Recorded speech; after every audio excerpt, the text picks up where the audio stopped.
आजको भिडियो जुन हामीले घरमा इन्टरनेट जोडिरहेको हुन्छौँ त्यो इन्टरनेट हामीलाई कतिको स्पिड दिएछ चाहिँ कुन प्याकेज कतिको दिएछ भने कसैले सोध्यो भने हामीलाई कसरी थाहा हुन्छ कि हामीलाई 45 को दिएछ 100 को लिएछु कि कसरी थाहा हुन्छ।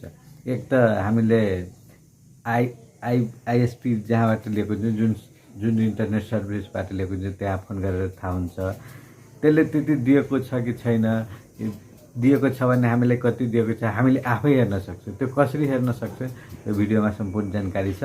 यसमा खास सुविसुबाट कतिको हामीलाई इन्टरनेट स्पिड डाटा प्याकेज वा जुन भन्नु ब्यान्डविड्थ कति दिएको छ त्यो कसरी हेर्ने भनेर यो भिडियोमा देखाउन गएको छु। यो भिडियो पुरै हेर्नु होला। अब हामीले अब डेस्कटपमा गएर यो क्रोम मोडमा क्रोम खोल्नुपर्छ। यदि मोबाइलबाट खोल्नु भएको छ भने मोबाइलमा पनि क्रोम खोल्नु होला। यो सानो खुलेछ, यसलाई ठुलो बनाउँछु अनि यसमा selfcare.subisu.net सकेपछि तपाईको यो साइट खुल्छ।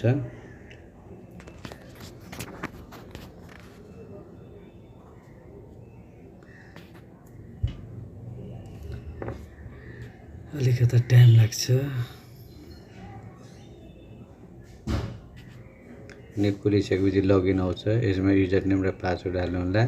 यदि बिर्सिनु भएको छ भने फर्गेट पासवर्डमा जानु होला। अनि तपाईको मोबाइलमा एउटा मेसेज आउँछ र मेसेजको साथसाथ त्यसमा पासवर्ड हुन्छ।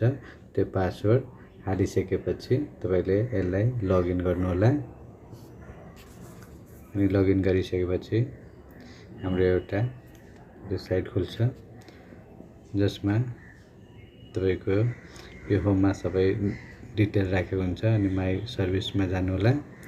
माई सर्भिसमा गइसकेपछि तपाईको यो सुबिसु एप्टिट्युड इन्टरनेट 45 Mbps जुन दिएको छ त्यही हाम्रो इन्टरनेटको स्पिड हुन्छ।